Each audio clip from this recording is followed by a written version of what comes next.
the biggest question going into it was, how am I going to play this game? We clearly showed sort of some first person and some, pulled back 2D-ish platforming stuff in the trailer, and how they actually integrated was the biggest question coming out of E3.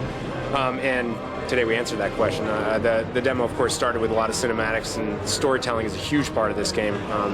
Really going to find out a lot more about Samus's past and present than we ever have before. When you're not watching cinematics, you're playing through this very, very unique sort of hybrid gameplay where you're spending half your time sort of exploring and playing what feels like an old school Metroid game, and then all of a sudden switching into first person, exploring your area, blasting things, and proceeding.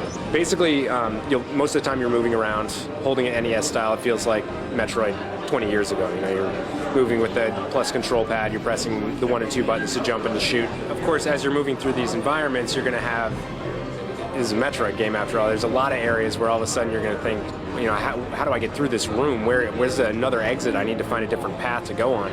And in those moments, it's really crucial to go into this first-person view and take a look around your environment.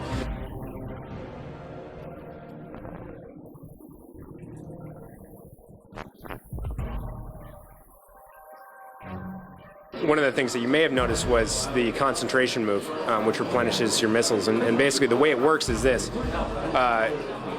You need to not be getting attacked, because if you're mid-battle and you're getting your butt kicked by a bunch of enemies, you're not going to be able to concentrate. But if you have a quiet moment to reflect, then all of a sudden you can hold the Wii remote vertically and hold down the A button.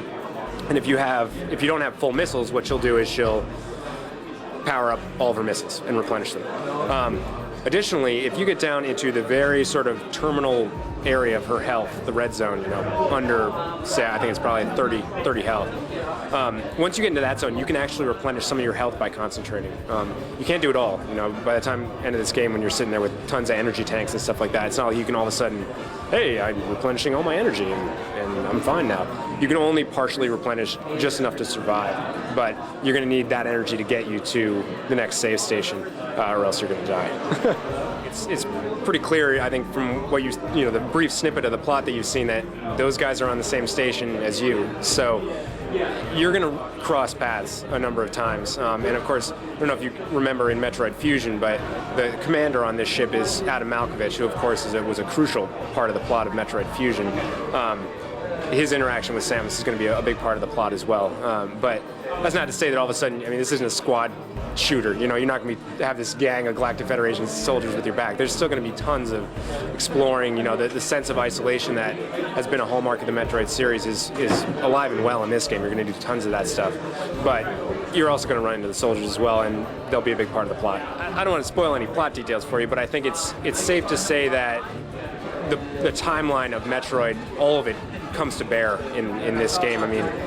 Even just that flashback scene is, that's the baby who imprinted on Samus at the end of Metroid 2 when it hatched, and then of course the plot of Super Metroid when it got stolen at the beginning and then grew and then saved her life. And then that's intersecting with the Adam Malkovich story.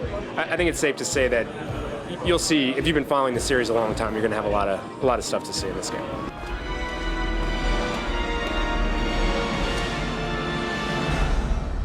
I don't want to get too much into what the locations are exactly, because I want that to be a surprise, obviously. But you will see a wide variety of areas. They won't all be metallic hallways. But yeah, you'll see a wide variety of areas in the game. But yeah, I don't want it'd be a huge spoiler if I actually explain what that means, and I know that sucks.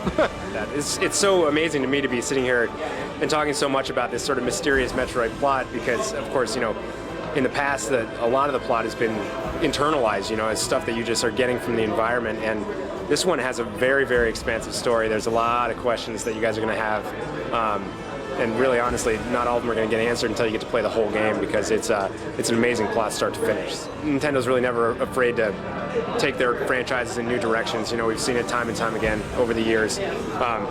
If you're not taking it in new directions, it just stagnates. And so I don't think there was any real hesitation to do that. And of course, exploring the backstory of a character is something that is always good. More story, especially about an iconic figure like this. There's a ton of people, myself included, who you know, are dying to know more about it. So I think giving people like that exactly what they want, I think is not much of a risk at all. I think it'll be good. Metroid Other M is releasing on Wii on June 27th in North America.